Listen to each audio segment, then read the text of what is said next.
अध्याय 21। मधुर मोहन का निधन। मधुर बाबू और रामकृष्ण परमहंस का उस समय का साथ था जबकि गदाधर के बड़े भाई राजकुमार दक्षिणेश्वर में पुजारी बनकर आए थे। आज वे गदाधर से रामकृष्ण परमहंस बन गए थे, किंतु मधुर बाबू ने उन पर जो एक बार श्रद्धा व्यक्त की उसमें आज तक किसी प्रकार की कमी नहीं आई थी। मधुर बाबू की रामकृष्ण के प्रति अपार श्रद्धा थी। वे सर्वात्मना उनकी सेवा में रत रहते थे। रामकृष्ण की प्रसन्नता के लिए मधुर मोहन ने अन्न भैरव यज्ञ का आयोजन किया था। इस आयोजन में मधुर बाबू ने सभी साधु महात्माओं और श्रेष्ठ ब्राह्मणों को आमंत्रित किया था। इसके साथ ही नाम संकीर्तन करने वाले प्रसिद्ध कीर्तनियों को भी उन्होंने इस विचार से आमंत्रित किया था कि भक्ति रस रामृत की वर्षा से ठाकुर बाबा समाधिस्थ हो जाएं। रामकृष्ण इस प्रकार के आयोजनों से प्रसन्न होते थे, इसलिए मधुर मोहन समय समय पर ऐसे आयोजन करते रहते थे। कभी कभी मधुर मोहन बाबा को अपने जान बाजार में निर्मित अपने निवास पर भी ले जाया करते थे और वहां पर उनका जी भरकर आतिथ्य करते थे। मधुर मोहन की यही लालसा रहती थी कि ठाकुर अपने मुख से कुछ मांगे, किसी वस्तु की ओर अभिरुचि करें, किंतु परमहंस रामकृष्ण की तो सब आकांक्षाएं माँ काली के चरणों में विसर्जित हो गई थी। मधुर बाबू को बाबा के प्रति इतनी श्रद्धा भक्ति को देखकर अन्य किसी का तो कुछ नहीं, किंतु मधुर बाबू के कुल पुरोहित हालदार बाबू को कुछ कठिनाई होने लगी थी। यह जलन कोई आज की नहीं थी। हालदार बाबू ने जब रामकृष्ण पर मधुर बाबू की पहली बार श्रद्धा देखी थी, उसी दिन से उसके मन में ऐंठ पड़ गई थी, किंतु उसे प्रकट करने का कभी अवसर सुलभ नहीं हो पाया था। एक बार जब रामकृष्ण परमहंस को मधुर बाबू ने अपने निवास पर आमंत्रित किया हुआ था, मधुर बाबू अपनी श्रद्धा उन पर उड़ेल रहे थे। पुरोहित को न जाने क्या होता कि इस श्रद्धा को देखकर जल उठता। सोचता इस पुजारी ने उसके यजमान पर न जाने क्या जादू टोना कर दिया है कि वह उसके मोह जाल से मुक्त नहीं होता। पुरोहित सोचता न जाने कितने दिनों से वह मधुर बाबू को प्रभावित करने का यत्न कर रहा है, किंतु मधुर बाबू पर उसका कोई प्रभाव ही नहीं होता। जब बाबू को वह वश में नहीं कर सका तो उसने एक बार रामकृष्ण से ही इस अपमान का बदला लेने का यत्न किया।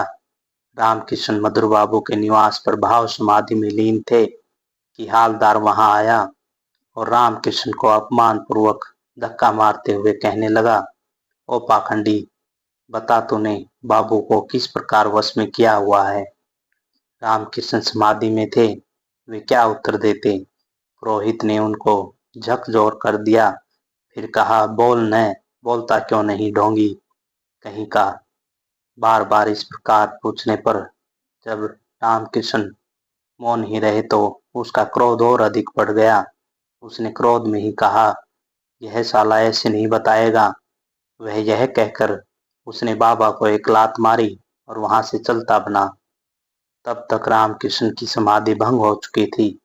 रामकृष्ण के शिष्यों का तथा उनके जीवनकारों का कहना है कि रामकृष्ण ने सोचा कि यदि हालदार के उनके प्रति इस दुर्व्यवहार का पता बाबू को चल गया तो संभव है इस ब्राह्मण का कुछ अनिष्ट हो जाए। यही सोचकर उन्होंने मधुर बाबू से इस संबंध में कुछ भी नहीं कहा, किंतु हालदार ने जिस प्रकार का व्यवहार किया था उसका परिणाम तो निकलना ही था। इस बहाने नहीं, उस बहाने सही। हुआ यह कि हालदार बाबू को किसी महान भूल पर मधुर बाबू को क्रोध आ गया और उन्होंने उसे अपने घर से निकाल ही दिया। प्रसंगवशात एक दिन उस पुरोहित के विषय में चर्चा चल रही थी कि रामकृष्ण ने पुरोहित द्वारा उनके प्रति किए दुर्व्यवहार का उल्लेख कर दिया। सुनकर मधुर मोहन का रोम रोम सिहर उठा। बोले, आपने यह बात मुझे पहले क्यों नहीं बताई। बताने से क्या होता, मैं उसको जीवित नहीं छोड़ता, इसलिए तो मैंने नहीं बताया। मैं आपको इस पाप पंख मैं नहीं डालना चाहता था। यह सुन मधुर मोहन किंक्रेंत विमूढ़ हो गए। कुछ दिन बाद मधुर मोहन अपनी जमींदारी देखने के लिए गए। वहां से कुछ अस्वस्थ हुए तो जल्दी ही घर वापस आ गए। यह घटना कदाचित जुलाई 1871 की है।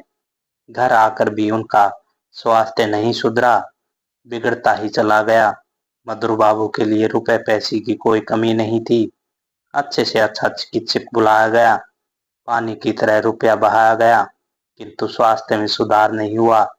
7 दिनों में उनकी अवस्था बहुत ही खराब हो गई थी, यहाँ तक कि बोलना भी कठिन होने लगा था।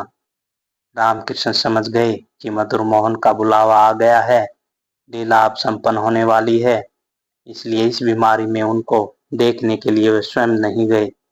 हृदयराम को नित्य वहां भेजते, उसका पूरा समाचार सुनते और माता से उनकी सानंद मुक्ति के लिए प्रार्थना करते।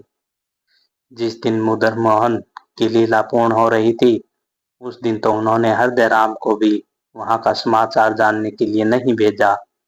परिवार वालों को जब पता लगा कि चिकित्सकों ने भी अपनी पूर्ण असमर्थता बता दी, तो श्रद्धालु पत्नी ने उनको काली घाट पर पहुंचा दिया, जिससे कि अंतिम समय गंगा तट पर व्यतीत हो। 16 जुलाई 1871 का दिन था।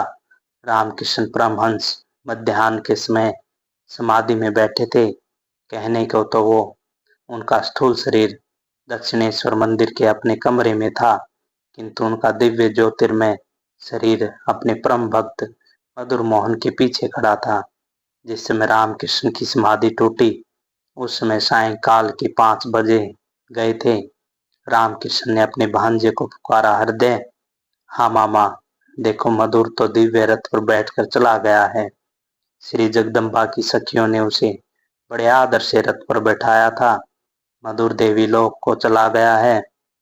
मधुर के नौकर चाकर और मंदिर के भी नौकर चाकर रात्रि के 9-10 बजे शमशान से जब वापस आए, तो उन्होंने बताया कि सायंकाल 4 बजे मधुर बाबू का प्राणांत हुआ था। बाबा का शिष्य, शुभचिंतक, सखा, सेवक मधुर चला गया था और बाबा पुनः समाधि में लीन हो गए थे। धन्यवाद।